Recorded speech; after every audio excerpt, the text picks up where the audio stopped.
Good.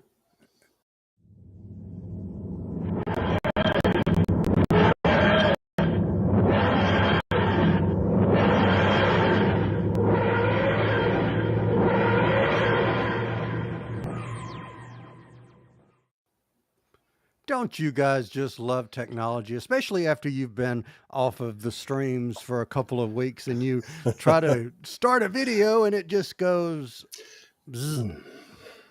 Ain't Yeah, it grand? it's Isn't it grand. grand? So, how are you guys before we get started? It's been a couple of weeks. How are you? I'm doing well. Glad to be here as always, but I'm doing pretty good, man. Yeah, yeah. Just yeah. It feels like a long time since we've been together, so I'm just glad to see your faces. Indeed, indeed. And Lee, you were in a chat of the Mm, Oz 9 100 live listen the other night. And so before we get started, I got to ask a quick question. You had mm. some link problems, but were you in the chat when our stream kind of started buffering? Yes. Do you know why it started buffering? No. So this is what Kyle decided to do. He wanted to Oh. log in as multiple accounts, so he had multiple windows of YouTube open in addition Okay. to streaming through this. Yeah. Well, for anybody listening, if you use Restream and you start adding two or three additional outside streams, no, no, no, no, no, no, that Now you doesn't know. work. Yeah. Yeah, but for the most part, I mean, your management of that was just tip top. So, I mean, you had all kinds of other media running and graphics that you had created for the occasion, and it was a treat. It was Well, the cool. audio is going to be fun to listen to, but for people who missed it on video really missed something. So, Indeed, but it's on indeed. YouTube now, It right? is on YouTube. It Okay, is very good. indeed on YouTube. Oz 9 But episodes 99 and 100. I Hey, know, hey, indeed. hey, man, give Cal a binder and a purpose, and he'll change the world. There you go. Indeed. And a recorder. And recorder. Very good. Okay. All right. So, gentlemen, as we always like to say here before we get started, here we go again. The Discussing Network presents Discussing Who, a Doctor Who podcast. I'm Kyle Jones, and I want to start this episode by welcoming back Lee Shackelford. Mr. Shackelford, how are you? I'm okay. I'm okay. My wife and I are moving house, so that's you know everybody who's done it and who hasn't knows that it's stressful and you know, but we're moving to a great place. I've shared photos with Kyle and Clarence, and so they know this house is bigger on the inside, and that's That it exciting. looks literally from the front of the outside. Yeah, yeah, from the street, it really looks like a small house, and it ain't. And yeah, anyway, we're looking forward to having more space to mess around with. But that's me. Yeah. Otherwise, just trying to stay out of the heat. How about y'all? I, well, I'm doing pretty good. I think Clarence and I need to rent a time zone for a portion of your house. That might be cool because That's yeah, it's quite that big. But speaking yeah. of someone who is in the same time zone as me, Clarence Brown, how are you? I'm just happy to see Time Lord technology is a real thing. So, Yeah. congratulations, Lee. But I'm doing good. I'm doing good. As always, glad to be back on with you guys, and can't wait to talk about what we're talking about. What are we talking about tonight? We are talking about season 2024 of Doctor Who. I'm not calling it series 14 or season 1. I'm going to stick with my I was going to 2022, say, you mean season 2023, one? Yeah. 2024 series Right. of Yeah. Doctor Who.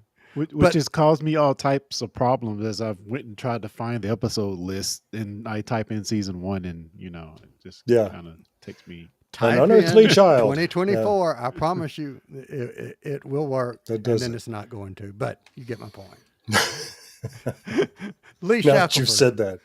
quick Yeah. question. You Hmm. have something you like telling people. What is that?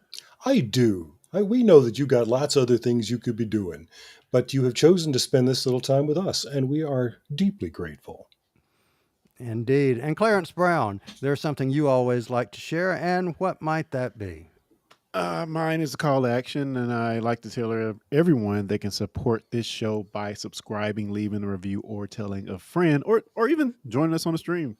If you have a review idea or anything else you would like us to know, please send that in along with anything Hmm. else to discussingwho@gmail.com or hit us up at discussingwho on any and all social media. Good deal. We Good love deal. suggestions. Oh, yeah. Indeed, indeed. And before we get started, I want to give a quick shout out to Tasha from After the Snap Movies and TV in the chat, and also Win Grace from the Win Grace Project. Welcome, welcome, welcome. Glad to have you both here. So, gentlemen, I want to get started because I have been thinking about this episode for several weeks. So, I don't Hmm. want to delay anymore. So, that means I get to say if you have not seen the 2024 series of Doctor Who, Season 1, 2024 Doctor Who, or Series 14, 2024 of Doctor Who, put us on pause, go out, watch the episodes, come back, because from this moment forward, spoilers. Alrighty, my spoiler warning has gone out, and we are back to discuss the 2024 series of Doctor Who, which first aired / streamed between May and June of 2024. It starred Ncuti Gatwa as the 15th Doctor and Millie Gibson as Ruby Sunday. So, summary view, just a broad overview. What did you think of this season? Lee Shackelford, I'll start with you. What did you think? It's such a mixed bag, isn't it? It's uh, there's some things that I just thought were so weak and so kind of problematic that I just thought, wow, I can see what some of the critics are having a hard time with. But man, when it was good, it was good. When it was solid, it was solid. And one thing that I feel like everybody can agree on is that Shooty rocks. Um, I could be wrong, but I'm sure. I mean, haters going to hate, right? Um, but yeah, yeah, it's just hard to have a problem with Shooty. What about you, Mr. Brown? I think I rather enjoyed this season. I feel like it was a strong season overall. I feel like it did get things. If you had issues with things maybe being off track a little bit with Chibnall, certainly things are back on track from my perspective. So I mean, overall, I think it was a pretty good season. I will echo what you said. Lee Shooty rocks. Let's put that on a T-shirt. And yeah, man. I think things are going in the right direction. And I'm sure we're going to get into more of the nuts and bolts of it. So, yeah. So for me, this was a season that I'm already starting to watch again. And Hmm. I have episode picks that I am watching already again and again. There's only one episode, to be brutally honest, that I have only watched a couple of times when we reviewed it. But for the rest of them, even though I may not have liked per se the ending, I still think the fun energy that we had in that, there's so many good moments in that. Yeah. So for me, I'm glad to have RTD back. Shooty rocks. I have already, I'll just say it right now. He is already in my top 5 after one season. And, you know, he's honestly, if I were to just come out and say it, number 1, Tom Baker, number 2 and 3 would be 10 and 14, and he's number 4 in my top 5. Yeah. How about that? I just for some reason just really connected with this doctor, and he is just spot on. So yes, really enjoyed him. So I want to ask you, Clarence, favorite episode out of this season and why? Oh, wow. Man, you put me on the spot here. I So knee think, jerk reaction. What do you think? um, I don't know why, but I want to say 73 yards. Even though it was maybe the lightest of the episodes as far as a doctor, I Hmm. think being a fan of Black Mirror, being a fan of The Outer Limits in Twilight Zone, of course, this episode just felt like it was cut directly from that cloth, and more than any other, I think this one like sat with me the most as we were watching the season. Like I couldn't get it out of my head until we sat down and talked about it. It was that type of episode. So I think 73 yards, but that certainly does not say that a lot of the rest of them aren't really, really, really, really close. I think they're almost interchangeable for a Hmm. few of them for me. Mm. All right, Lee, what say ye? Boom. Boom. Yeah. Mm. Um, Again, maybe there's some problematic things in it. One character in particular that none of us liked, but I just how gratifying that was after the first kind of far out, silly episodes, and then we got this. This could happen today. This could happen to you, kind of thing. This, Yeah. um, and I always love the um, well, it's Stephen Moffat's thing, but about the the church and the soldiers and everything. I just always loved that, and it was all used to good effect, um, including the twist at the end. Mm. So, uh, yeah, there you go. Mm. So you guys are going to make me feel really shallow in Hmm. my favorites, but I'm judging my favorites because I actually kind of have two.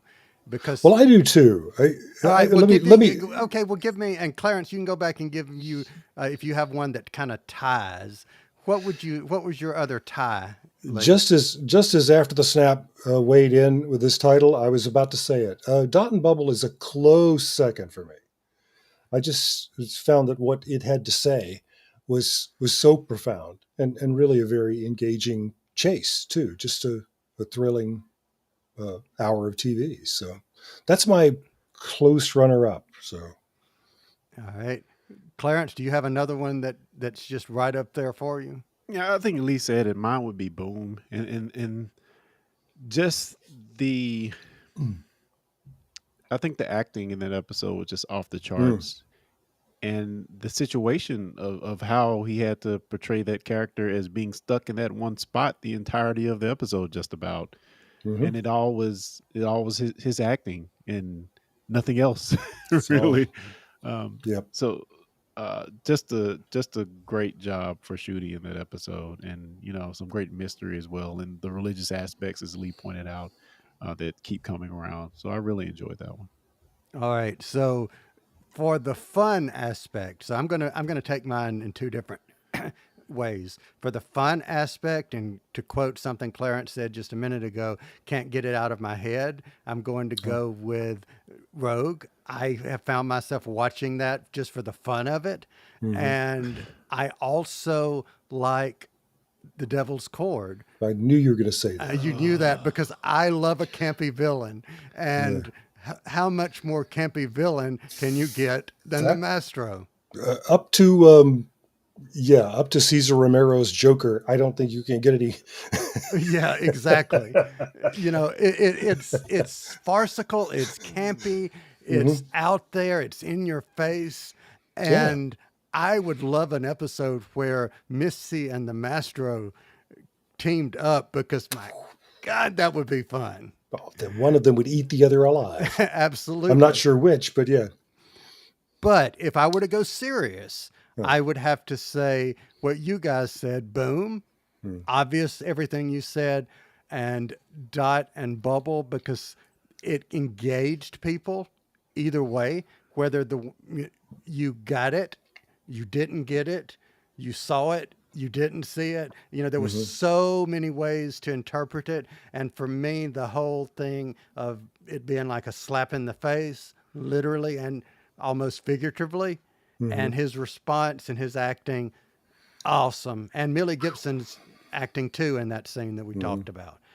Awesome. So, two quick comments. Tasha from After the Snaps gives Dot and Bubble as hers, and Grace gives 73 yards as the top. So, it Mhm. looks like we're in And consensus also here. Rogue, yeah. But does it mean that we've been rejoicing about the return of Russell T Davies and that what we loved most was the script written by Stephen Moffat. But do they Well, just pair well together? Well, yeah, yeah, wine and cheese, man. Mm. And I'm now forgotten the team from Loki who wrote the other one, but yeah, Kate Herndon, was that right? yes, yeah. Why did I remember that? I do not I- know. Maybe because the I've watched mind it is over and over. yeah. The opening titles are not lost on you. All right.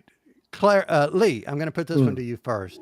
What surprised you the most? That's a good question. What surprised me the most? I think the tone of those first two episodes, they were so broad and so cartoony. I mean, space babies, and and then whoosh, boom. I I think as that episode was going on, I just kept thinking, what's going on here? You know, it was just a surprise. It just seemed like we suddenly somebody grabbed the steering wheel and turned it 90 degrees. Like, whoa. Hmm. Clarence, what surprised you the most? I think as we watched the episodes, the whole Susan Twist thing was kind of surprising. And I'm sure we're going to talk about it a little more at the end, but I don't really know. It was surprising, and I don't think it was as fulfilling as I thought it would be. Hmm. Yeah, yeah. It certainly Yeah. was surprising and interesting as we were going along, no doubt. And there's something about having that mystery that the collective consciousness of Whovians are trying to figure out what's going on. Mhm. That was a surprise and fun, but I don't know. Maybe we'll dissect it a little bit more later. So I have a question at the end of this, no pun intended, of Hmm. not a twist, but a question. Lee, the other day I messaged you one on one and we were chatting back and forth, and I made the comment of, I have a question that I'm going to ask tonight that I think that you might give a response to, and that's going to be my question at the end, which will tie in, Clarence, to what you Hmm. just said. But for me, I think what surprised me the most was honestly how well they handled, in my opinion, the racism of the way they confronted it. I wasn't expecting that. And I know, it was subtle. Some people didn't get it more so than others. I think that just kind of surprised me that they did it in a way to where it literally, for me personally, watching, came out of left field. And then when you watched it back a second time or a third time, it was like you've seen people that and we all come from the South, and we know people who talk with subtleties and little hints and whatnot. Bless your heart. Yes, and it's just so out there watching it back. So for me, that was what surprised me the most, and it was well done. Thoughts, anyone? It is interesting, isn't it? I mean, it caught me off guard too. And this is our first black doctor. You sort of want to say, well, what did you think was going to happen? But Yeah. I don't know. Maybe we just didn't expect that it would. We'd face it head on like that. I don't know. Tasha says microaggressions. Yeah, yeah. Because you're right. Once it was pointed out to me, and a lot of them flew past me. They're in the episode from the beginning. It's all there. Yeah. Yeah. Yeah. For me, Died in Bubble are one of those episodes, excuse me, where I have to look at and wonder if it's bad or brilliant. And I think it's easy to look at it in both ways. It's just teetering on that on both sides a little bit for me. I can appreciate what they were going for. I certainly like the message, but I can't somehow for me I can't get past that feeling of that the episode was just bad as I watched it the first time.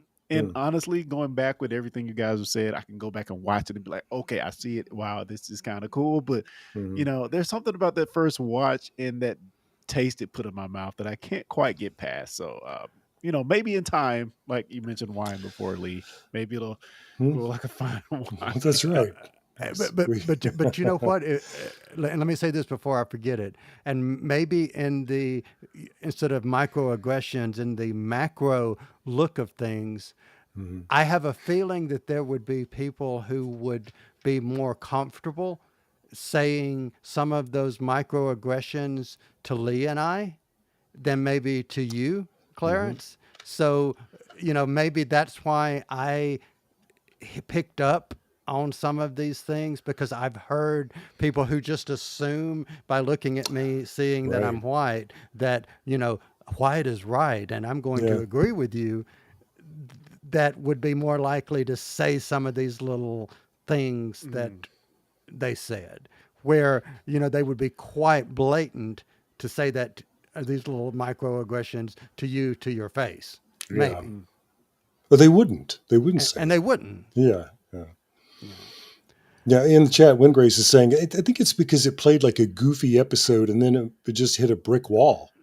And I think that's it. You don't expect the tone to come down like that so much. It's like, wow, this is kind of a silly idea. And then, whoa. yeah. But yeah, I think that's a good observation. And he says, or at least I missed so much of it on first Yeah. watch. But And I'm sitting here sounding like, oh well, I'm so enlightened. I got the microaggressions in the second watch, but it slapped me in the face when she said, "No, sir, not because of you." That was like holy bleep. yeah, Whenever Mm, she did that, and then I'm going back and I'm seeing it all, but I'm just thinking she's a snob, yeah, stuck up bleep, right. you know, Bleep. you know. But I think we talked about this back in with the 13th Doctor that I remember the climax moment in Rosa when they're all about to get on the bus. And I remember as an audience member just kind of face palming because I was a couple of steps ahead of the story. I thought when Graham gets on the bus, they're going to ask her to move. He's going to be the guy, you know? And I mhm, wonder, did I get that first because I'm a white guy with the collective guilt of the sins of my fathers on my shoulders? mm. Or is it because I've written plays about Rosa and about the arrest and everything? Or is it just, or is it because I'm a screenwriter and I can Or it's a sort of little bit of both. or some melange of all those things. But yeah, I was way ahead of the script. I thought, what a cruel thing to do to Graham. Oh no, One of the best moments yeah, of Doctor Who ever, man. I love that wow, moment. wasn't that something? Yeah, Yeah. but All right. So my next question, we keep talking about Shooty, and we've all said, he's phenomenal, but not he as an actor. I want you to guys to mm. describe the 15th Doctor. Who is the 15th Doctor? If you had to describe the 15th Doctor to someone, Did you say Clarence, Doctor Who? Doctor Who, Doctor, Oh man. describe the 15th Doctor. Hmm. How would I describe the 15th Doctor? In a lot of ways, he doesn't deviate a lot from the newer Doctors, from the new era of Doctor Who. He doesn't deviate a lot in that sense. Um, I don't know. Maybe let Lee, you go first. I'm trying to. Huh. This is one I should have yeah, came prepared for. Well, all but right, but I well, purposely didn't share my questions because I yeah, wanted them to be off the cuff hmm and make you think. So, Lee, yeah. describe the 15th How do you Doctor. catch a cloud and pin it down? Well, the episode, well, starting from the Christmas specials last year or the 60th anniversary specials, we've had this idea of somebody who is the god of you know mischief and the Yeah. god of music and these sort of archetypes, and he is almost like an avatar of emotional passion. That everything he Mm, feels seems to be extremely strong. He loves with everything in his body, and he hates with everything in his body. And he wants to get into the dance floor and dance, and he wants to get into fights and fight, and he wants it's just everything is great guns, and I just find that really exciting that he is living this life.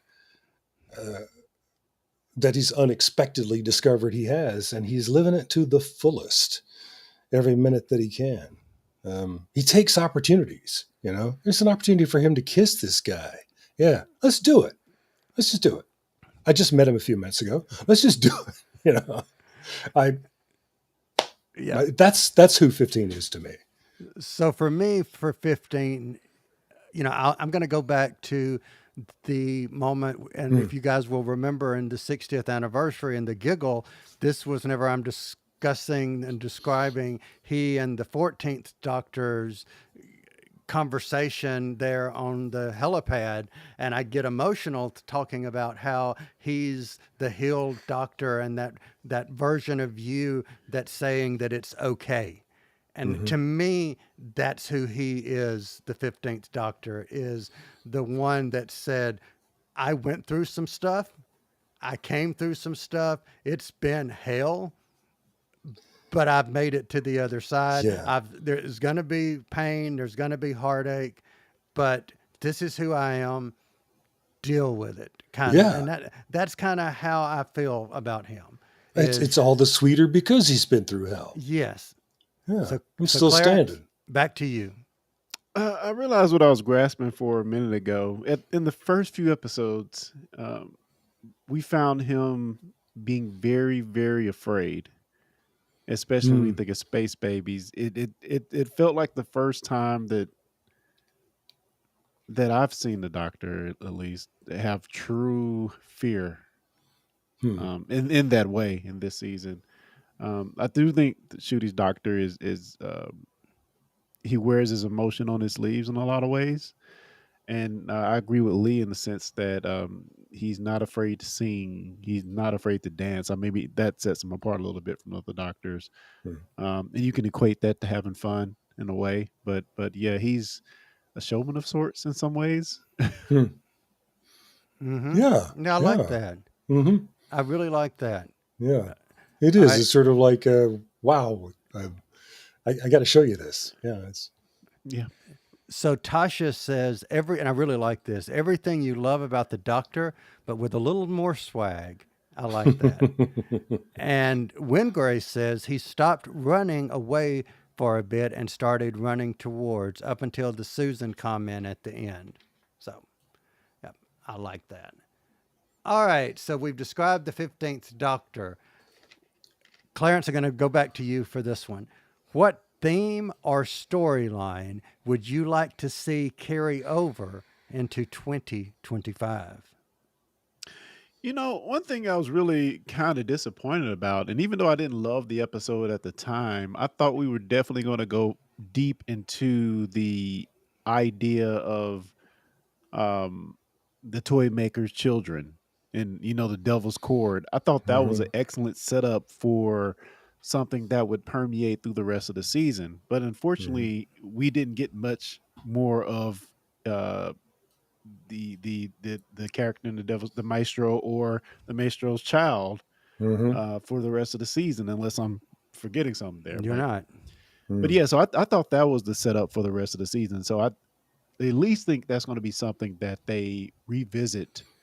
And maybe it can make me love this episode a little bit more. I didn't think it was a bad episode. It just wasn't. It wasn't a boom. It wasn't my favorite to start off the season. But yeah, that could definitely be something we come back to that they can flush out a little bit more and maybe see some of the toy maker's other children if he has more, and maybe we see the toy maker again. Okay. Lee, what about you? Things I want to see carried over until next year. Susan. And not Twist. They teased us with Twist. the Doctor's granddaughter all year long. Yeah, And I still want us to get back to Susan. And maybe that's just that would just be fan service. And on the one hand, what's wrong with that? And but anyway. So for me, yeah, guess what? Susan. Susan. Yeah, Yeah, that if I had to give my one, and I'm trying so hard to not say my one negative thing, but my one disappointment that I would have had is I felt like in that finale, I know this was Ruby's story, but Mhm. I needed Susan. I wanted it to me emotionally. That would have been the icing on the cake for the finale. Is if after he reunited her with her mom, then he goes and reunites himself with his granddaughter. So much about family. Yeah, Yes. it's yeah. Now, there there's more that I'll say toward the end of this, but that would be what I would like to see carry over. Another of my Whovian friend said, "We got Mel Bush, but we can't have Susan." And I have to once again give Yeah, it to Bonnie Langford. yeah. I mean, kudos to her. I've never enjoyed Mel so much. Yeah, I was. Yeah.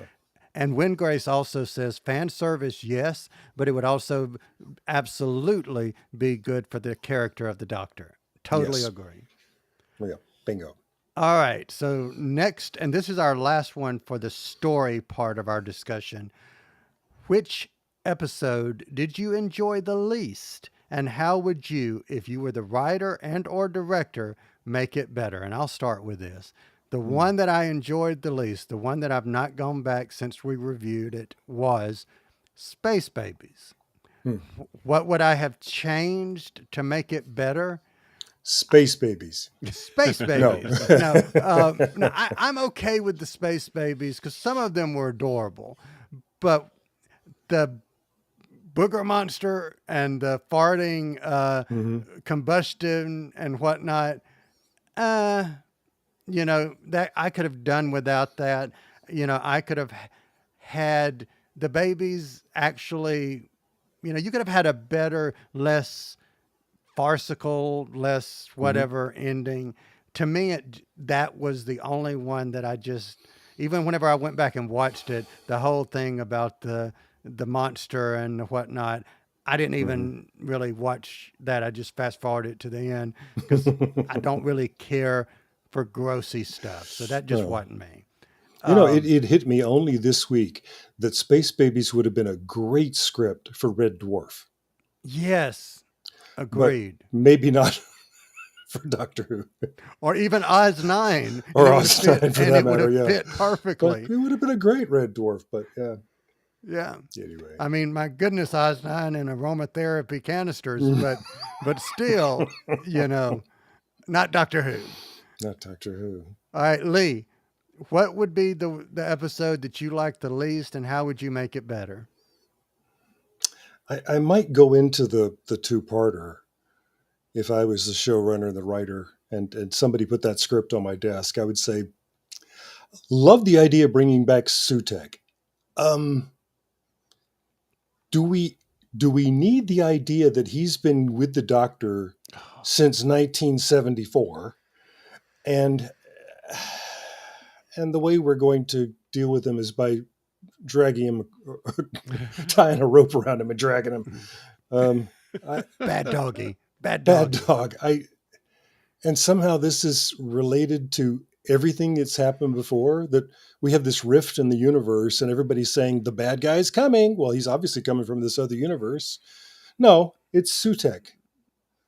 Um, I mean, they did relate all those ideas, but he isn't part of the hierarchy of the toy maker and Maestro. It's anyway. I just thought all of that could be tied up a lot more elegantly. I'm still pondering the idea that Ruby's the big secret is that Ruby's mom is nobody in particular. Mm-hmm. I mean, not that we don't know who she is, but you know what I mean. That she's Right. not going to turn out to be a time lady, and she's not, Susan Twist. She's not, Um, And and, she has to point at the sign. Don't forget. right, and why she's doing Terrible. that? It's just not satisfying. It's just not. It doesn't tie everything up in a way that I found dramatically effective. Mm. So, but I mean, so I kind of love that idea and I kind of don't. And I just kind of don't know what to think about it. And I feel that I should. I feel like, the episode I should know how I feel about it. Yeah. After the snap is saying, it's just like Ray, referring to the third Star Wars trilogy. Yeah, it's like, Mm. really? Didn't we just do this? Yeah, okay, Mm. right. So whatever. Well, I have a question at the end, so I'm going to hold my Okay. question. Clarence, what say ye? I have to agree on Space Babies.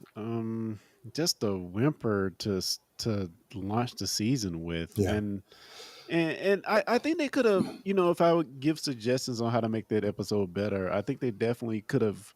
If it was just Space Kids, maybe if they've been a little bit older, maybe it would have played a little bit better than these Hmm. kids going around on hover rounds and the mouth movement was uncanny valley. It Mm. it it it was just a weird freaking episode. Yeah.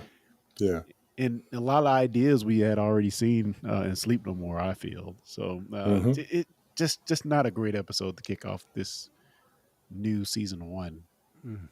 with. So now I want to get into what I'm calling the portion of our discussion where we're not talking about the story per se, the beats of the stories, but just from a broader sense. So, Clarence, going to bring this one back to you. Who was the target audience, in your opinion, for this season? Whoa. Being on Disney Plus, I would think, or for me at least in the beginning, it felt like they were targeting the new Whovian, the would-be Whovian, trying to bring them into the fold. As we got to the last 2 episodes, I kind of have to agree with Leo on some points. You got to scratch your head, like they're bringing back Sutek, and Hmm. it was just kind of weird. And I'm sure a lot of people, without having gone back and seen Pyramid of Mars, uh, and getting caught up, they may be like, what is going on here? Hmm. So yeah, I think they kind of failed at the very end with that. So, but I definitely think it was geared toward, excuse me, the new Whovian. Okay. Lee, target audience. Who was the target audience? Yeah. The goal from 1963 was family, right? Which was understood to mean youngish mom and dad and their little kids. And this is something that, the 4 or 5 of us could sit down and watch together, and there'd be something for all of us. So it means that we've always skewed a little toward the kids. So 8, 9, maybe. Yeah. Hmm. I don't know if I went that young, but for me, I thought the target audience was like Clarence said, the new Whovians. Hmm. I'm not saying that this was dismissing the, fans that have been there for so long, Right. but I think I just had this feeling that RTD went into it with the idea and the plan of this is exposing Doctor Who in a new way internationally. More exposure probably than ever before, regardless of ratings and etc. And if I'm going to increase it and expose a new audience, would it be better to expose someone our age, or would it be Hmm. better to appeal to someone who is 15 to 20 to Yeah. 25 that may be watching it for the next 15, 20, 25 years? And that's what you want, right? We're trying to And that's build what you want. a Right. new base. Yeah. Yeah. I'm talking crap because the more I think about it, 73 yards, an 8-year-old would say, yeah, change the channel, right? I mean, and Rogue, I don't think they'll like the birds, but, Yeah. And the birds look cool. yeah. But, yeah. So, yeah, But it's got to be our young adults, which are the target for almost everything in mass media. So, But you can't tell me, I mean, and I'm sure there's plenty of guys that are our age, but you can't tell me a guy from 15 to 25 wouldn't see Space Babies and see the grossness and be like, oh, yeah, man, that's cool. yeah, that's it. I mean, That's funny. with some age comes the ability, I think, to look back and to appreciate something that is for a much younger audience. True. I hope that's true anyway. I mean, I've just turned my wife onto Thunderbirds, which I love just like nothing else on earth. And yeah, and she and I are having such fun watching Thunderbirds. which got started about the same time as Doctor Who, and was for very much the same audience, except you know presented in a different way. But yeah, it really works on a lot of different levels. You can really appreciate it as an adult, but it was intended to be a show for children. It's So just speaking of yeah. younger people, I pulled Mm. a quote that RTD said when talking about this particular series and writing this series. He says, "I was thinking about what a terrible world it is now and how Mm. many stresses of mental health there are in young people." And so I'm thinking this sense of fun and this Huh. adventure, he wove that in there to make it a little more fun that we saw between this younger companion, this younger doctor, and this energy that he Hmm. seemed to be putting. All right, so my next question Huh. is, why do you think there has been so much negativity around this season? Lee, I'll start with you. Space babies. All roads lead. I just well, I just as Clarence said earlier, what an odd way to open the season. It's if the season had started with boom, I don't think we would have heard that kind of noise. Mm. And and I don't know. I I think it's to somebody's credit that I have not heard. Oh, now the doctor's black. I have not heard that. Maybe because I don't look for it, but I haven't seen that. Um, I guess there are other things about the show that I've seen people saying. When did Doctor Who get so woke? Which, if you know the show from the beginning, that's hilarious. um, so I don't know. I don't know. It's like I keep saying about Star Wars. Nobody hates Star Wars like Star Wars fans. Mm. I think maybe there's a section of Doctor Who fans who are going to hate Doctor Who no matter what, and Mm. and it's because it isn't their Doctor Who, and they can't really define what that is, so they're constantly set up for disappointment. I don't know. What do you guys think? All It's right, it's Clarence, it's what do a you big think? tough question. I think. I think a lot of the animosity comes from the whole woke thing. And whatever that means to you, even I don't know what that even means anymore. Right. But is the show progressive in some ways? Yes, I think it has been that since New Who has been around. And some people might have a problem with that.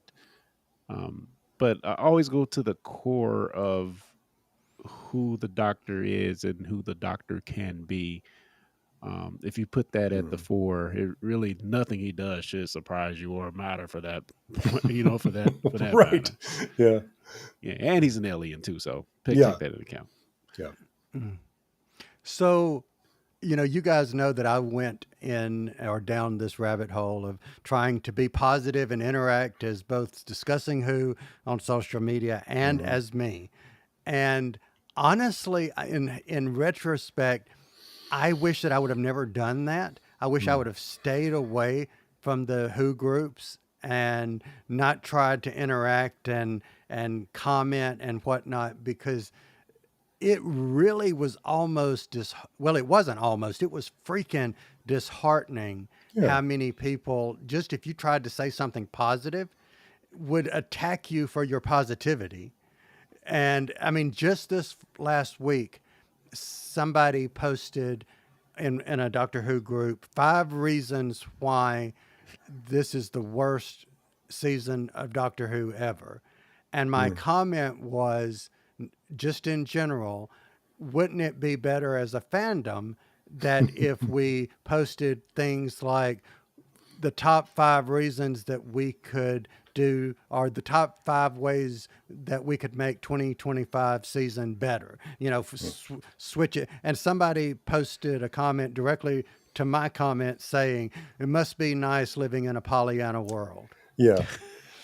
I'm afraid I saw that discussion because I just thought, wow, what a great point he's brought up. Nobody's gonna. Oh, yeah. Yeah. Oh, yeah, they Yes, they did. are. But you know what I love saying to these people? Mm, Either, oh, you missed the point, but thank you so much for your right. comment. All the best to you. Yeah. because to me that just kind of cuts it in the bud. Thanks for playing. Yeah. Thanks for playing. But seriously, though, I really think that the, there are people out there that revel in that type of negativity Oh, and yes. have nothing better to do than try to pick a fight with someone. You know, they want to get that buzz from people.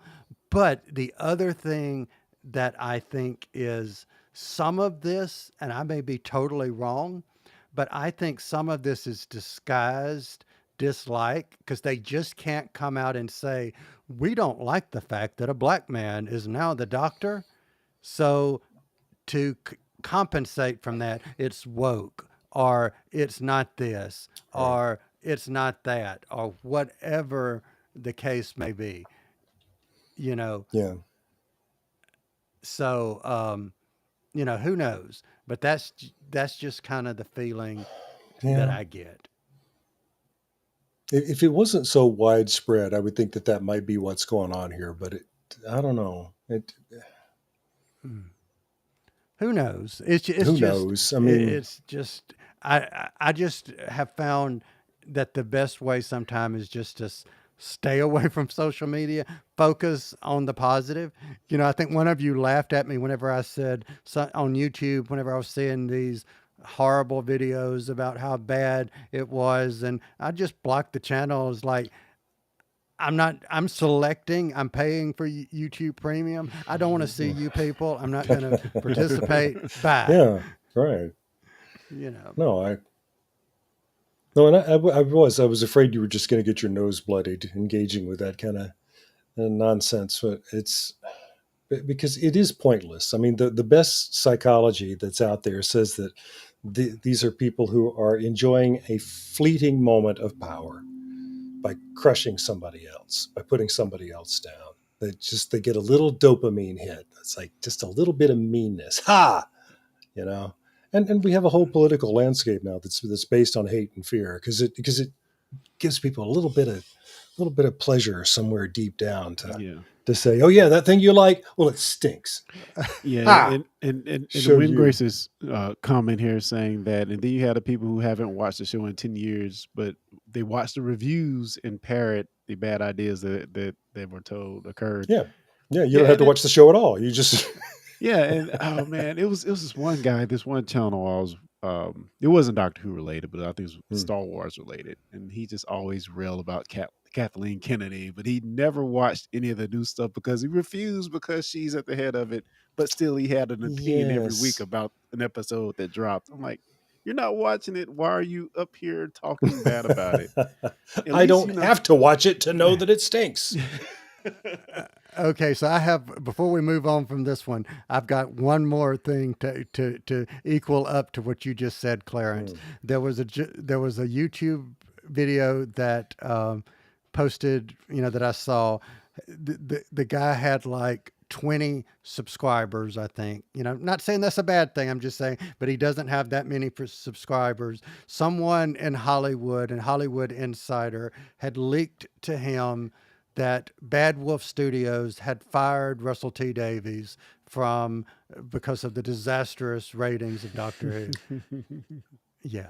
Bad Yeah. Wolf Studios is owned by Russell T Davies. Yeah. So that would be a little suicidal. Yeah. Yeah. So there you go. And the ratings are extraordinary. No, So they're horrible. Okay, I'm sorry. Yeah, I forgot that was the mistake in hiring the American Shooty Kappa to play. Yes. So yeah, Yes. while we're spreading misinformation. All right. So, you know, let's stay with the doctor. But another complaint that I saw, and I just want to get your feedback here. There was complaints about down to how he was dressed, meaning he doesn't have the same costume every week. Right. Thoughts? Neither did Peter Capaldi. Neither did David Tennant. Neither That's did true. Matt Smith. Yeah. Neither did Christopher Eccleston. Yeah. Well, I mean, that was kind of a joke that Eccleston was always the same. At one point, he says, "I changed me jumper," and you couldn't even Yes. tell that but yeah, I mean, David had two suits, right? and Matt had some 2 to 3, variation. yeah. Sometimes it was very Edwardian, sometimes not. But Capaldi's was all over the place, and I think a lot of people were saying, "Finally, that makes some sense." Jody's, say what you will, it was distinctive, but I think it would have been a lot more interesting if she had changed clothes a lot. Although I guess people would have had a smart remark about that too. So, of course, she changes clothes all the time because she's a woman. Hmm. But because I do remember somebody early on saying, "You realize that wardrobe that we saw in was it in Runaway Bride? Mm. No, the Oh, Christmas Invasion. the Christmas Invasion, Yeah, yes. that's still down there. That Mhm. now that the doctor's a woman, she's going to go nuts in there. Yeah, Yeah. new Clarence, did shoes it every week. bother you that he changed outfits? No, I'm gonna go back to what Tasha said. He had swag. He switched Yeah, it up. Each week we're gonna do something different. I could pick out different my hair. yeah. I know the hair. Yeah, the hair I might not love, but I will say my favorites were the short time we saw him in 73 yards, what he was wearing there, and I thought what Mm, was wearing in Boom was freaking cool. So mhm. he had a little swag with it. I can't Yeah, complain about that. yeah. And I often pick on John Nathan Turner with the question marks, but in a Yeah. way, this is the same concept in the sense of look how many opportunities for cosplay this Hmm. season opened up for people to do different type of cosplays that are easier to make Yeah. than having to spend so much money on very unique Yeah, and very Hmm. intricate costume designs. I mean, there's plenty to choose from in this season. no doubt. All right, so Yeah. one more thing on this doctor before we get to my question that I keep hinting about. I've seen complaints that there are complaints that this doctor cries every week. Thoughts? Did the emotion or the showing of emotion bother you? Not bother you? Indifferent? What? No, I think that's part of what makes him such an effective doctor. As I said before, I love his head-on lunge into all the emotions that he's experiencing, and that means he's going to cry. He's going to scream, as he's done a number of times. When he thought he's been personally responsible for wiping out all life on Earth, that howl into the darkness—that's just a chilling moment. I would say he's the doctor who screams more than the doctor who cries. But he's also the doctor who laughs and who sings and who dances. Just, I don't know. Okay. Clarence, what do you think? I think it's an essential aspect of the doctor to make me believe in these emotional moments, and I think that's Mhm. what Shooty does. Even in the moment that kind of hit me, that slapped me in the face that I didn't see coming in Dot and Bubble. You have to really appreciate what he's able to do in these very emotional moments, and I think he's great at it. I don't have a problem with the tears dropping every once in a while because that means they're acting, Kyle. They're acting. They're truly acting. It's called acting. Oh, yeah. I go back to something that we've done before, and the way I judged my ranking of the doctors was how comfortable I would be with that incarnation. And maybe that's one of the reasons why he is so high on my list is the ability to get pissed off, the ability Mhm. to get angry. And there's a difference between being pissed off and being downright angry, and Mm. the ability to be fun and laugh and just have fun.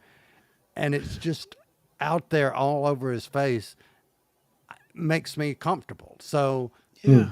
I Yeah. I appreciate that. Yeah. You can Ultimately, relate. I You can can relate. relate, and I Mhm. appreciate that. So Yeah, well, go ahead. one quick comment on that, and it's about range too. It made me think of Jodie Whittaker's Doc.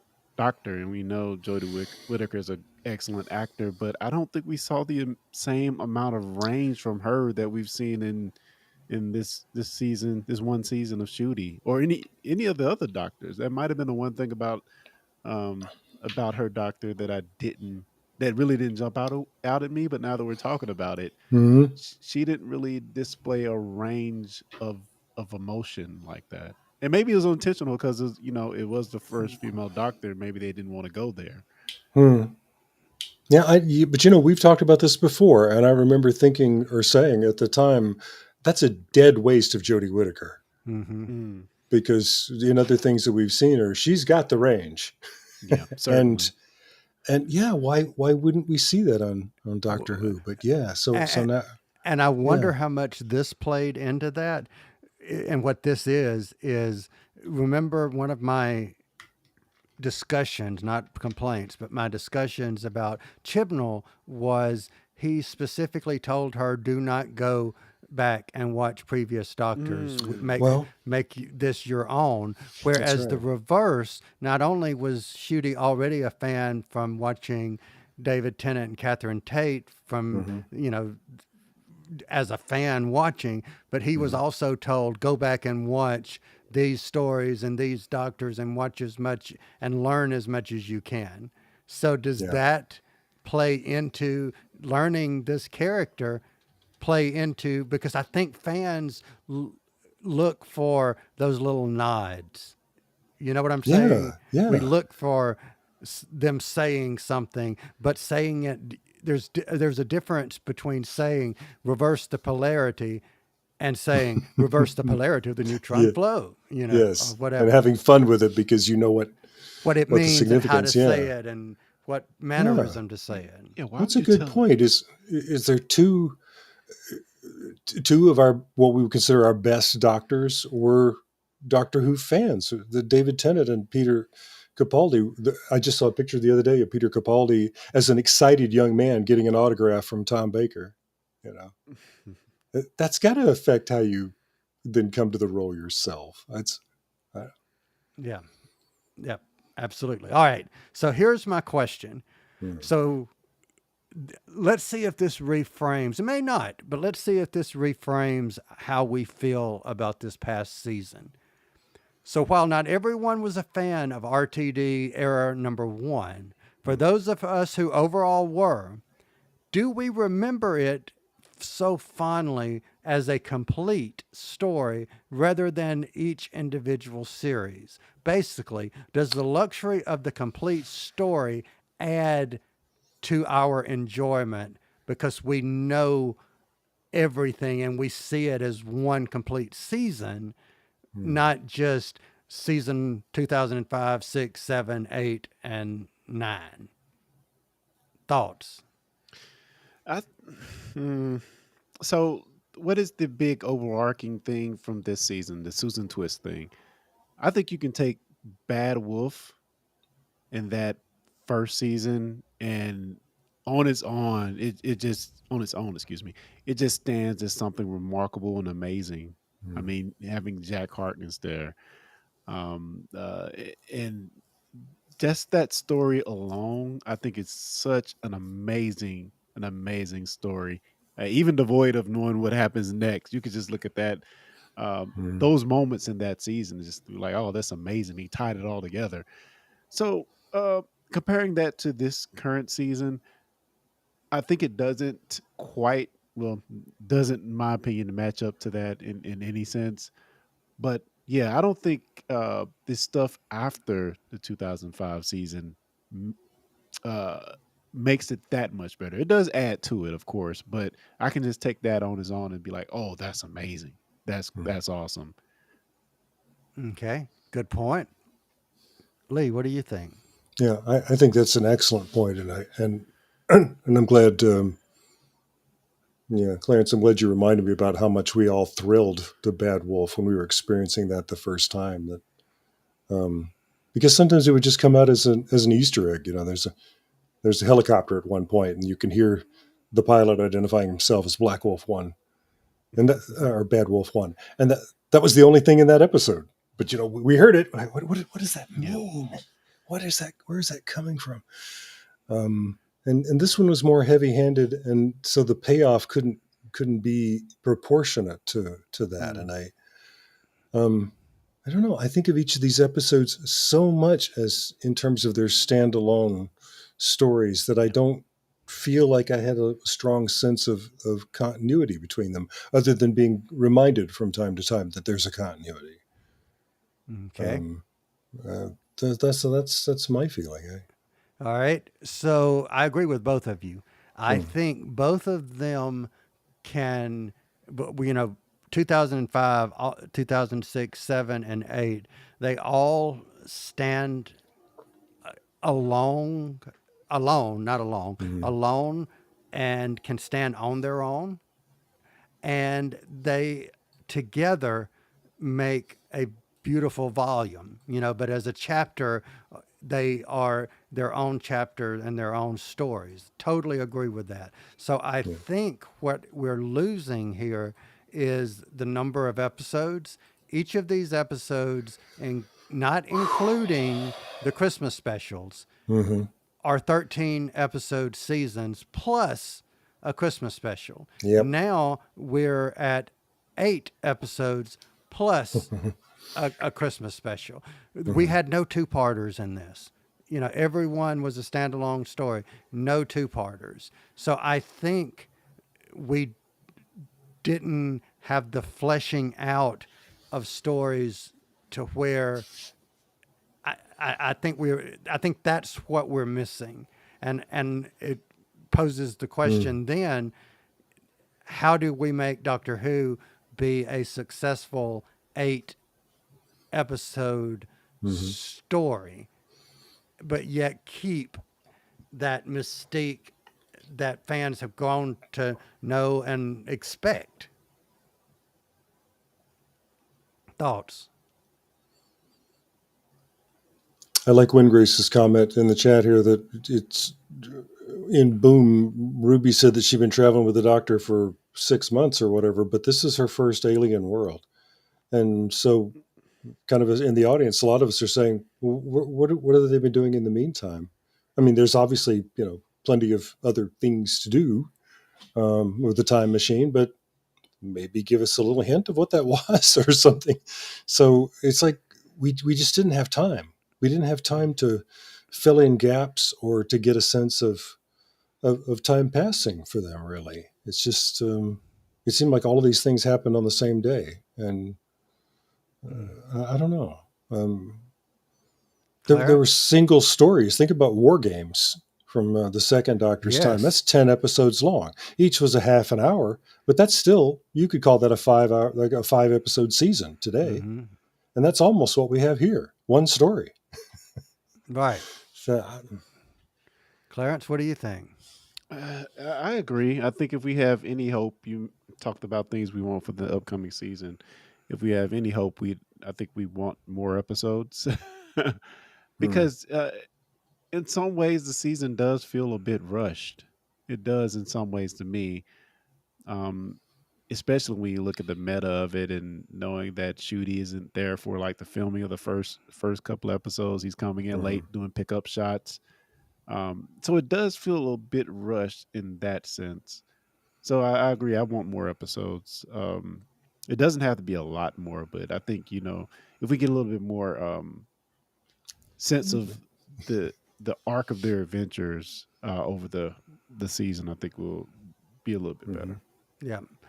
I think I'm agreeing with you. I think if there was some continuity between episodes to where, literally it's a continuing, can be not related, the stories can be completely separate, but if you have that continuity because I remember back in the old days, they would make reference to what had just happened in that previous episode Hmm. before going on to the next completely separate adventure. Yeah. But I go back to my question at the first of this segment: who is this intended for?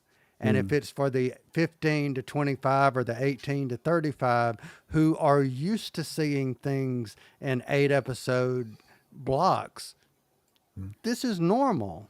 Yeah, especially in Great Britain. Yes. Yeah. So who knows? Yeah, Who? and I'm wondering, like, going back, can the order of the episodes be mixed up and still make sense?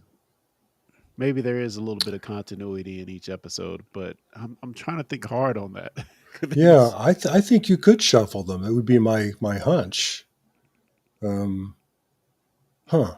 Other than the first one, Space Babies is, clearly a pickup from the church on Ruby Road. So that Yeah. one, and then the last two, of course, have to be at the end. Yeah.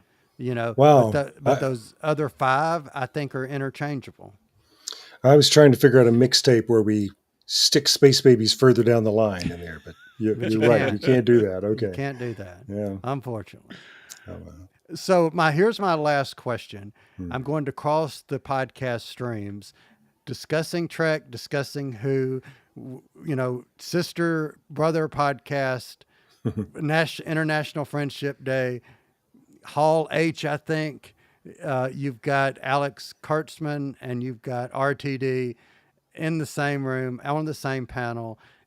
Are we going to see a Star Trek and Doctor Who crossover? No. I don't think so. Even though Shudi's doctor said it expressly that Star Trek is real and that we can go visit those guys. Well, Never well, say never.